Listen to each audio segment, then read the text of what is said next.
The following session is a psychic reading conducted by Mrs. Irma Peterson with the sensitive Ross Peterson at Laughing Gull Point, Garden, Michigan.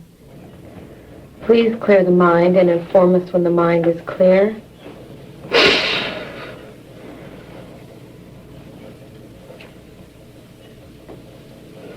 The mind is clear.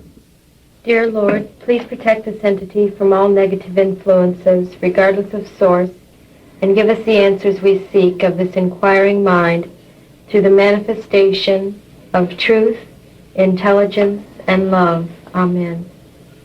Would you please allow your mind to go to whom, to where, to what, and to when it is directed. The questions we have all pertain to ESP and are designed to be available to the general public in aiding the greatest number of people toward the furthering of their soul development. Please adapt your answers to fulfillment of this objective and phrase your answers to the comprehension level of the layman rather than to only the specialist. Please define ESP, psychic or sixth sense abilities. This is a rather broad spectrum here, for cloaked under the mantle of what you would refer to as ESP are many senses, you know, that are the sixth, the seventh, the eighth, and ninth, and unto others. For if you would look unto that, it could be defined by man as the clairaudient, the clairvoyant, that of the laying of hands, those who demonstrate that of prophetic ability. All of these are demonstrations of that of ESP, or that of sixth and more even senses. However, these are the greater portion of the entity's being, but simply not that on that of the conscious level. For as ye know, it is simply increasing awareness of thy own role and the relationship or interdependency with and to others. See? Is it true then that we all possess ESP ability in varying degrees and that these talents are not truly extra and that they lie somewhat dormant in all of us awaiting reawakening? It is true that they are possessed by all, and they are not extra. They should be referred to as natural, for they are simply the birthright of all, and they are dormant. However, they are dormant in that of the mind of the questioner. But take ye that of the child, and we speak of the child in that of the flesh, that has not yet reached that of the fifth or the sixth year, and they will easily demonstrate their ability. That happens is that this most natural of senses is largely subjugated, is buried, is dominated by that of the council, as up to parents and other peers, you see. And what is simply conceived as imagination by that of the parents in regards to the action of the child is actual demonstration of what you would call extrasensory perception, although this is that in its most natural state. Now, if any are willing to unlearn that they have learned and rely upon this sense, for while it is cloaked in that of primitive senses and has been with man since that of the beginning, it can be developed very easily and can be relied upon. In fact, if you do not attempt to develop that of the psychic awareness or senses, and then we mean psychic and that of soul are one and the same, for these psychic senses are to be defined as soul senses, there would be little chance of anyone experiencing real contentment as far as the attainment of that of the Christ consciousness. See? Is it true that everyone consciously possessed these powers or abilities some time ago, but lost awareness and or the use of them? If so, what caused this loss?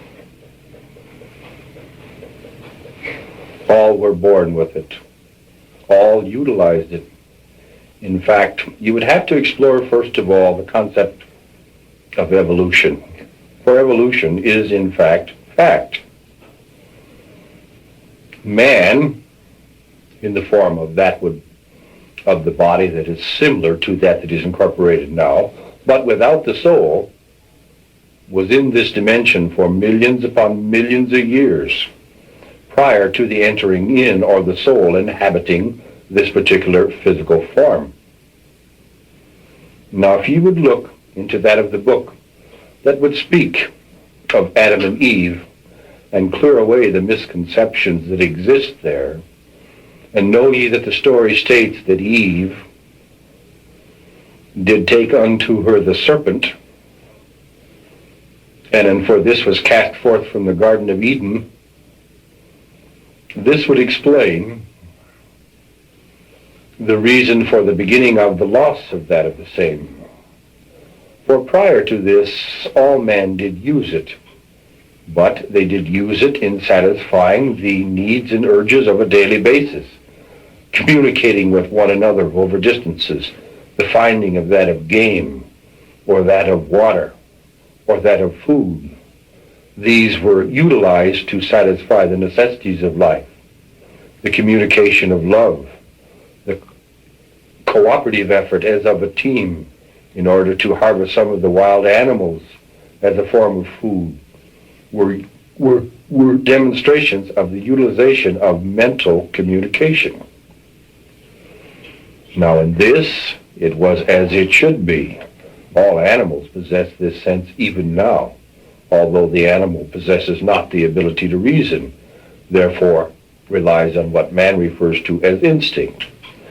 However, with that one who was known as Eve, who actually was in the flesh, and then that of the Garden of Eden that was located in ancient Persia, or what you would know as ancient Persia, Eve did touch upon this force that can be referred to by some as a snake that is located in the base of the coccyx area of the spine. Others would call it the Kundalini. Now Eve, as an entity, did gaze long and hard upon this serpent, causing it to raise and following the staff in that of the physical form, whereby all centers were open. The staff in that of the physical form is that of the endocrine system. All these centers were open simply by a command or direction of will, and Eve as an entity used this to gain power, control, or dominance over others, and in this she sinned. From that point on, it has been a fearful subject rather than that as it should be, and as such it has been passed upon down through the ages, generation upon generation, father to son and mother to daughter, that it is not to be relied upon. Yet, of course, it being natural, it must spring forth with certain peoples and at points in time to be utilized, for it is as natural as is breathing, and is the method whereby communication would work with those that ye would call upon in time of stress. For without that of extrasensory perception, what chance would there be of communicating with our angel? There would be none. Yet it can be directed to other avenues, to other entities that are in the flesh or out of the flesh. Makes little difference, for the mind knows no limits. And if you think of the farthest star, thy thought is there immediately. See? In all probability, will we again get to that point where we are all using mind-to-mind communication? There is much experimentation being conducted over the major societies of the world that demonstrate a certain degree of material affluence. Now, in this study, naturally, there must be greater and greater awareness of this most basic conglomerate of senses that are existent. And as such, it will be that of the scientist first that will attempt to harness, analyze, direct, and develop these senses. But through this avenue of learning, of seeking, there will become a greater awareness of man's relationship to God. And this is as it should be. When this is accomplished, then the difficulties or confrontations that exist now between the scientist, between the psychologist, and between the minister will melt as the snow under the zenith of the sun, and all will lay aside their petty differences, demonstrated in the forth of self-satisfaction through expression of the ego, and all will discover quietly that each and every one have been saying exactly the same thing, only using their own terminology. Semantics will no longer separate these entities as more and more exploration is developed. See? What is the best method or methods to develop or awaken our ESP? This would be by daily practices of that of meditation and learning the language of the soul in that of the dream. Read ye the whole of the book of Revelations in that of the Bible, and know ye that the foundation of all that is given here was experienced in that of a dream or that of a vision. The visions will be entertained and materialized in that of meditation. The dream would be when ye enter that of the state of natural sleep. Either or both of these would be extremely helpful and the safest way of developing what ye call that extrasensory perception. See? Are there any ESP techniques or games that might best be avoided? And if so, please explain what types and why. Those that would allow another entity to overtake that of the temple, the physical form. There are those that are as the use of the pendulum, the automatic writing, the Ouija board, and other games similar to this that would allow the conscious mind to be quieted, but only to a degree, to the point where involuntary movements take place of these objects, bringing forth that of message. These are dangerous if used to excess. If used modestly as a form of game, of learning to lightly touch upon the innermost records of the subconscious and of the super-subconscious, then in this there is no crime. But those that would be excessive in the use of these particular objects learn to leave themselves open for sometimes obsession, sometimes possession. See? Is communication with the Ouija board with our higher self or with other entities? Usually with that of other entities. Okay. What is the ideal length of time to spend meditating daily? This is a personal thing. For some, 2 to 3 minutes, morning and night, is all that's necessary. For other, 8 to 10 minutes. There are some that can enter the deepest of meditations while they are engaged in a conversation with others, although these would be more highly evolved or would have a greater perfection or control of the art of meditation. There are some that should enter it for long periods of time and seek complete privacy and utter quiet.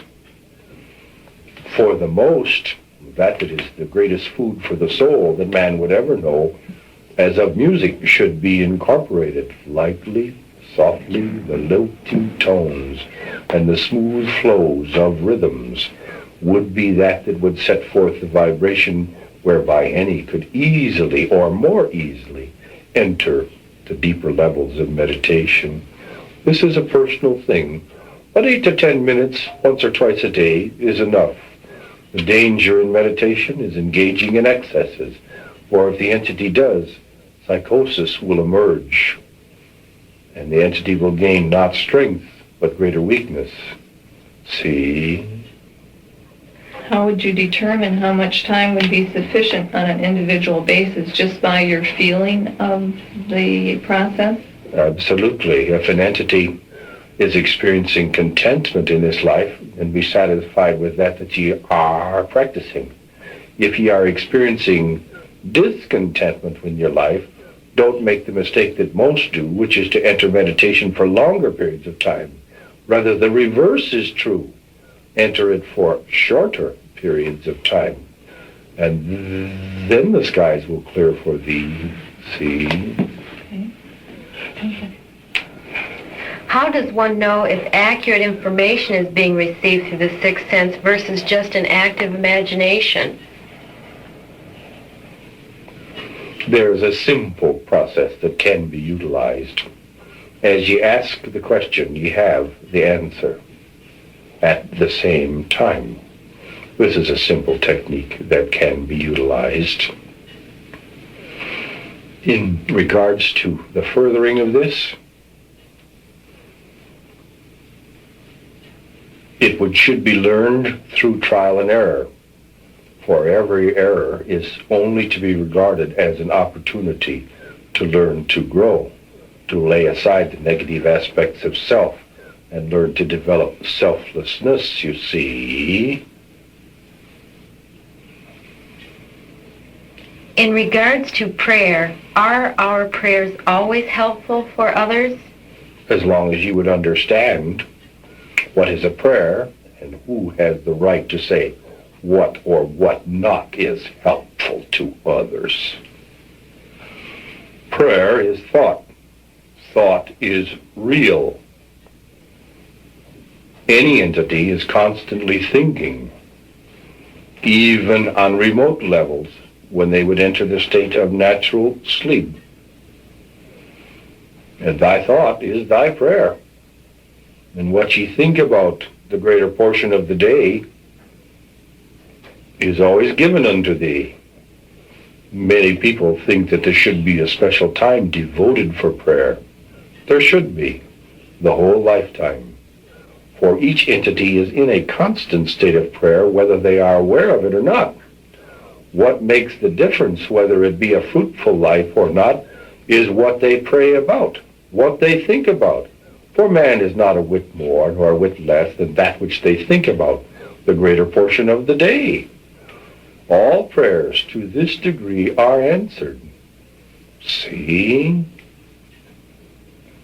Can you be more specific about what type of prayer for others would only be helpful and not detrimental? Is there a fine line distinction here?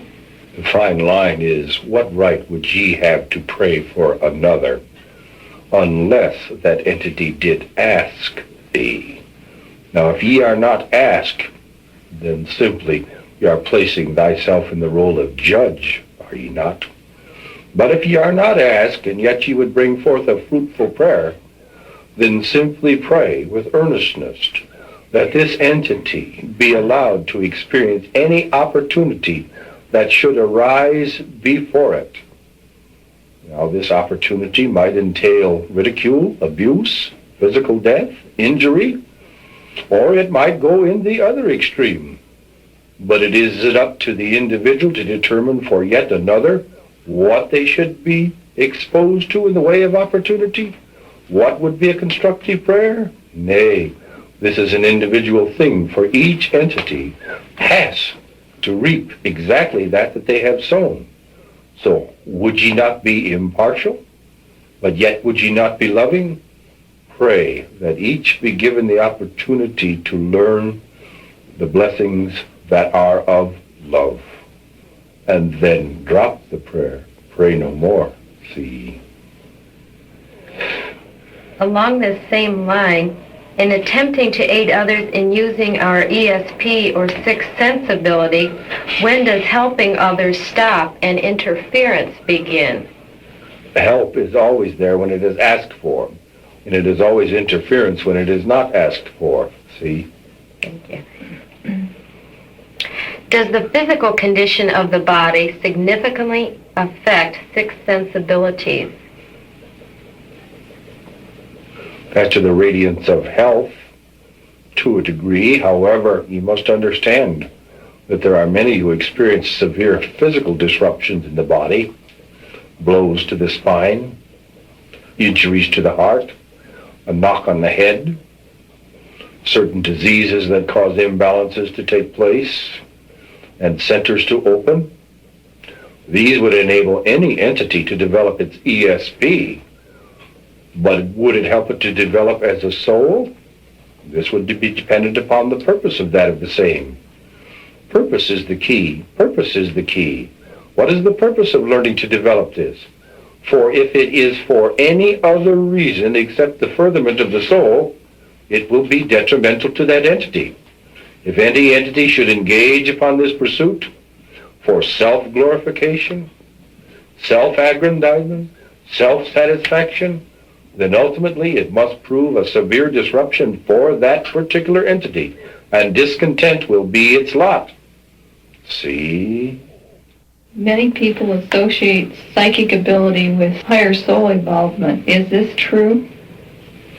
Would ye say that any who would be as a barrister would be developing their soul? Would you say that the president of a corporation would be developing the soul, or a teacher, or one who would haul refuse? Nay, not so. For it is easy to develop that of the sixth senses, the psychic senses, without concerning itself over that of the soul. See? How does one protect oneself or enable oneself to avoid becoming physically and or mentally depleted in interactions with others? There is always an interchange, as ye know, but this takes place constantly for those of a like mind, whether there is awareness of that of the same or not. Now, if each entity would place their first ideal, their first aspiration, towards that of the attainment of the Godhead itself, and settle for no less than this, and learning above all other learning, that the purpose in life is learn to love thy God with all thy heart, thy mind, thy body, and thy soul, then this would be protection enough. All other things would be of a secondary nature. There are simple techniques that the entity could practice, of simply saying that in a loving way you refuse to accept the inequities of others. There are mental techniques. Imagine thyself being surrounded by the love of God and protected within thy shell, so that naught may enter the perimeter of thy aura, except that it be blessing to thee. And as such, that which ye pray for is given to thee. See? It is understood that there are some peoples who have the ability to draw most of their sustenance from the ethers and consequently do not require much food. How is this possible, and would it be desirable from a soul development standpoint? Did not that the master of masters feed the multitudes with the few fishes and the few loaves? And were these not multiplied and multiplied and multiplied? From what did he, that of the Jesus who attained the Christ consciousness, produce this abundance, so that the crumbs and the leavings were greater than that was the original offering? This entity so knew the law, understood the law, that he became the law, and all things were added unto he. Even the winds were at his beck and call. He and others before him and since him have been able to utilize this, and so can any other who wish to follow the example laid down by this entity and others. Now, it would not be understood by most, but man, as a physical being, as a physical body, needs not a morsel of food to pass its lips, and it could radiate perfect health. A sip of water occasionally is all that is really needed for those highly evolved souls who can understand the very manna of heavens can be as a source of energy to them in order to sustain the life force of the very body itself. This need not be taken in the form of air, foods, and water, can but be absorbed directly through every cell, every atom of the body for those who are awed and love the God and have become knowledgeable co-creators with them. See? If these persons are this evolved, why are they then still on the earth plane of existence? Because they chose to come here to help those who are yet traveling the dark night of the soul. See? What are the specific preparations to aid individuals in achieving out-of-body or astral projection experiences? Go to sleep. Consciously. To consciously achieve this state. cannot be done consciously in the beginning. However, if the entities would perfect the degree of health that is necessary, or advisable, or helpful, we should say, enter into some exercises that are Eastern in nature, as of the yoga, in order to attain a more suppleness, a more freedom, less tension existing within the physical form. Learn to relax the physical body completely. Music, which is food for the soul, the finest food for the soul, would also be most helpful. Then you would find that the entity could more easily enter the holies of holies, and the mind could travel to or where or to what it wished to with recognition. What are the specific preparations to aid individuals to see auras? Evolve the soul, be more loving. As you do so, this will become more natural for thee, you see. This is a matter of conditioning as an individual thing and different for all, although it's basically the same for all. But this would be dependent upon what level of attainment, what level of attunement, what comprehensive level of at-one-ment has been experienced by the entity. This can be learned to a degree, but it can only be experienced when the entities have either experienced a sharp blow to the center of the forehead, the thyroid has been partially removed or diseased, or the entity makes the conscious effort to look for it by becoming more godlike in its life. Now, we're certain that you don't want that of the pituitary or the thyroid to be disrupted physically, so that of the third method often would be the more preferable. See?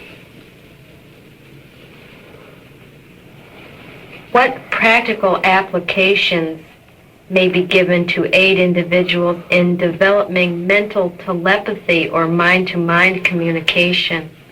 It isn't a question of developing it, it's a question of developing the ability to recognize it, for it goes on all the time, whether there is awareness or not. Those things that we have given should be the safest way to learn. We will say it once more, then we will say it no more. In that of daily meditation, and in the meaning and interpretation of thy dreams, these are the safest way. See? Does the same technique then apply to developing the prophecy ability and all that of the senses that are not as up to the known senses can be most easily developed through the exploration and the discipline of these two subjects. See? Spoke of meditation here.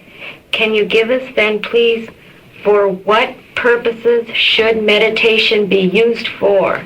Meditation could be sold simply to quiet that of the body, that of the mind.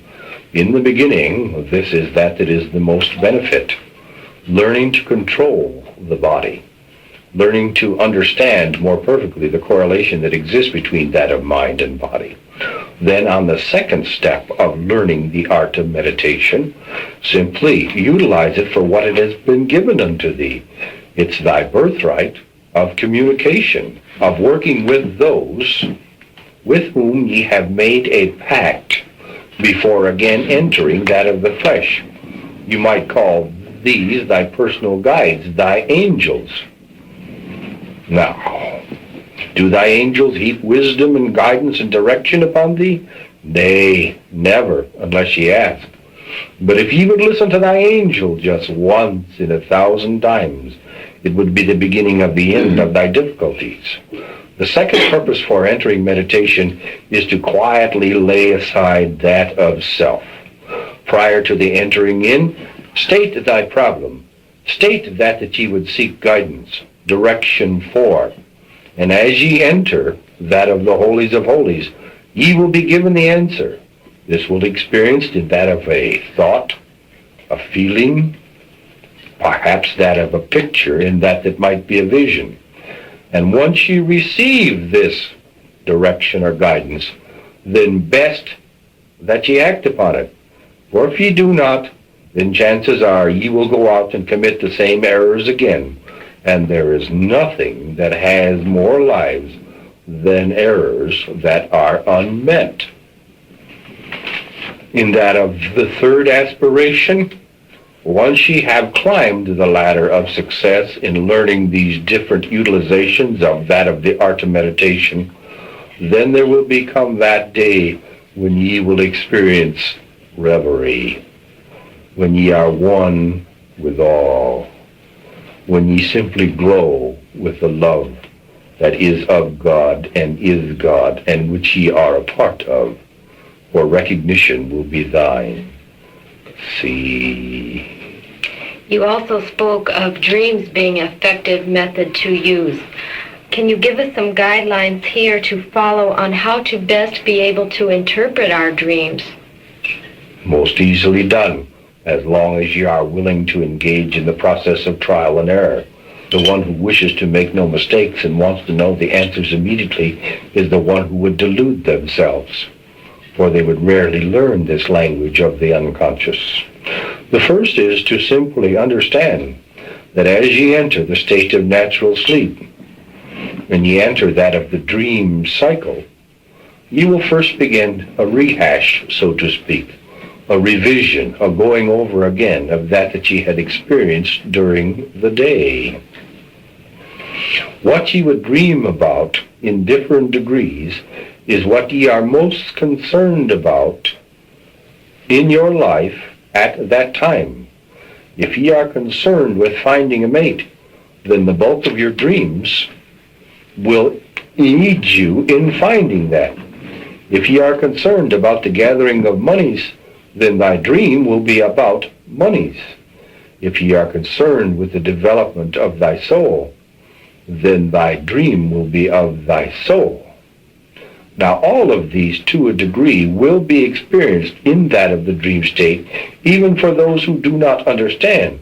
But the greater percentage of thy dreams will simply be answers to the questions that have plagued thee during the course of thy conscious day. And as you begin to unravel the mysteries, you will understand the meaning of the dreams.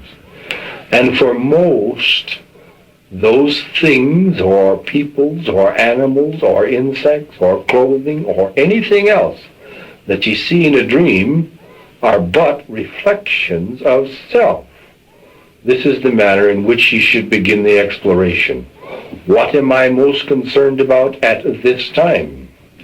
Then begin to understand that most of dreams are cloaked in symbology.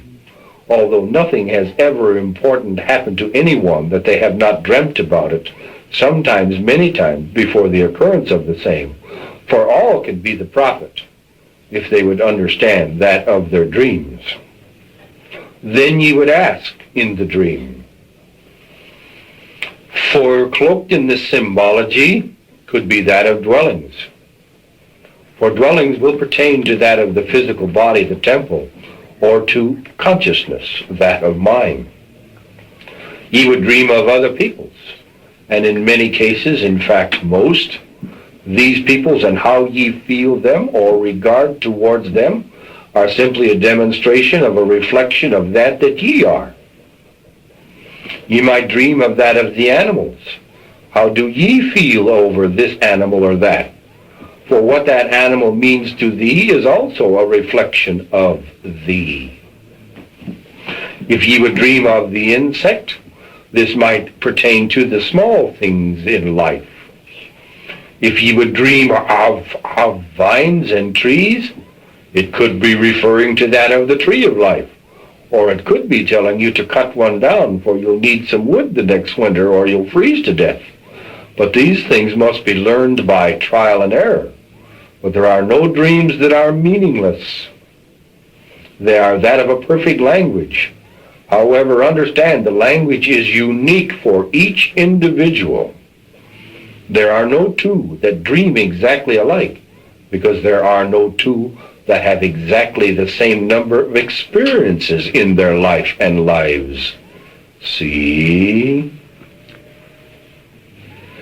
Could you expand a little further on this, on maybe giving some generalizations, perhaps on the symbolism of dwellings or vehicles or anything else that might be able to put under a general type category? The dwelling, again, the temple or consciousness. The vehicles, the mode of going through life. See? In regard to energy flowing from people versus energy flowing through people, what is a good technique to have energy flow through one so that the body and mind do not become as depleted? When energy flows from one, this is only an aspect of self-satisfaction.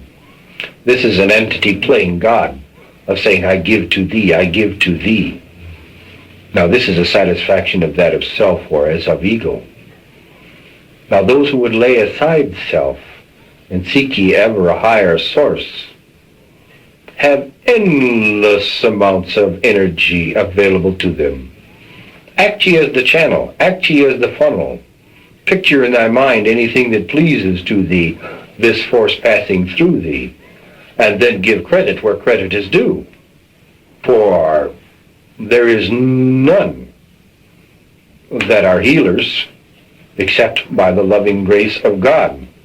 There is no doctor that could cure a ham or bacon, much less an individual, if it were not for the force or power of God.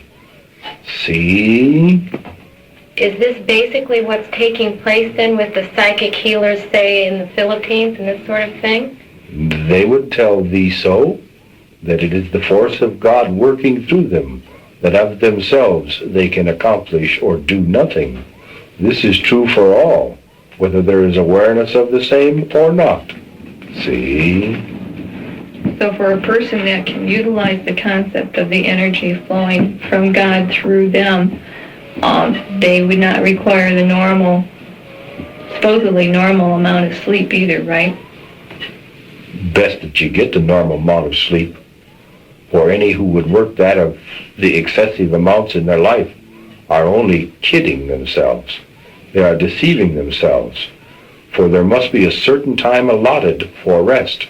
And those who feel that they do not have the time for rest only demonstrate impatience, only demonstrate the childishness of separating themselves from the love of God, and knowing that patience is pure energy, and any who would be impatient dissipate this pure energy.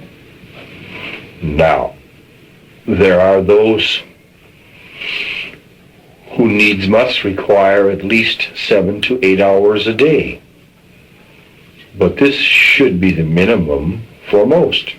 Some would require even more, depending upon the physical condition of the body. But any who would deplete themselves physically are only denying themselves the opportunity of balance and harmony in their life. Even the Master of Masters did weary in that of the flesh, and did long for entering the state of natural sleep in order to replenish that of the body. But if the entity is as a channel of energy, then naturally there is no depletion of the body other than that would be experienced in normal everyday exertion. The act of eating requires a great deal of energy. Try to digest something without it, and what goes in will come out in the same fashion. See? Thank you. Please remove all negative influences from this entity now. Done. Allow the body to become completely relaxed. It is. Allow any further healing which may take place to take place now. That could be accepted has been accepted. Please awaken now, feeling completely refreshed and relaxed.